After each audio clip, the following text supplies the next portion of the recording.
오늘 정말 중요하죠. 우리 부동산 시장의 추세, 여기서 얘기하는 부동산 시장은 주택시장, 아파트입니다. 이렇게 한정해서 보셔야 돼요. 상가, 사무실, 작은 업체, 이런 거 하고는 달라요. 부동산 시장, 주택시장, 아파트를 생각하시면 돼요. 재개발, 재건축도 마찬가지고요. 얘도 같은 맥락이에요. 그 시적인 요인이라는 게 뭐냐면은 내 의지와 관계없이 전체적으로 오는 거예요. 예를 들어서, 금융위기, 코로나, IMF, 이런 것들이요. 그 다음에 무슨 정책이 완전히 바뀐다거나, 이렇게 전환이 된다든가, 이런 것들. 이런 요소들은 우리도 모르는 거거든요. 이게 와서 가격을 오르기도 하고 내리기도 하는 거예요. 최근에 2년은 이런 코로나로 인해서 가격을 밀고 올라갔죠. 그런 반면에 미시적인 요인은 뭐냐면은 그 아파트가 가지고 있는 이 아파트의 장단점에 의해서 가격이 오르락내리락 한다든가, 그 지역의 도시 계획에 의해서 오르락내리락 한다든가, 그 지역의 무슨 도시계획 기반시설, 이런 것들이에요.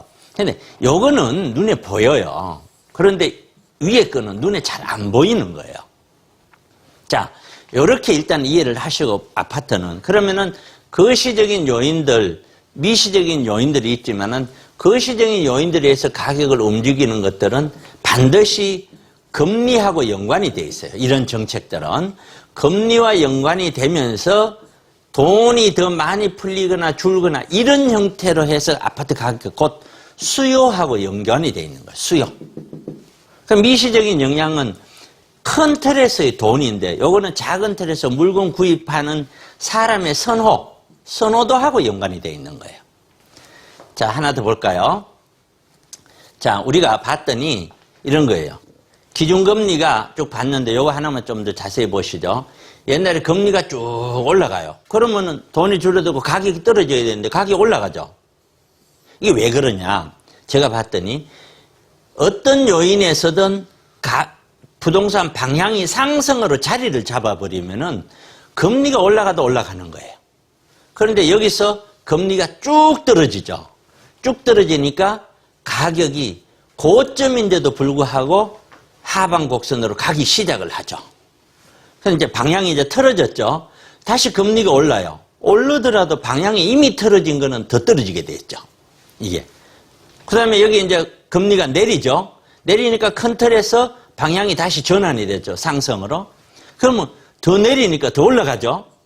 이렇게. 근데 살짝 올라가요. 올라가니까 한 번쯤 주춤했다가 다시 내리니까 다시 올라가죠. 곧 무슨 얘기냐.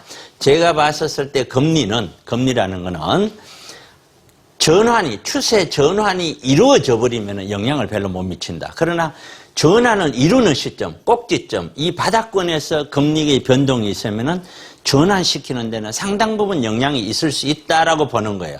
그래서 전체적인 대출도 조이고 이런 영향도 되고 공급적으로 되는 과천지구도 굉장히 많은 물량들이 앞으로 나온다, 이렇게 보시면 되는 거죠. 토요일, 일요일은 제가 세미나를 늘 합니다. 굉장히 중요한 시점입니다. 이 금리와 더불어서 여러분의 부동산 자산 어떻게 운영할 것인지 꼭 좀 신경 써서 세미나에 오셨으면 좋겠습니다.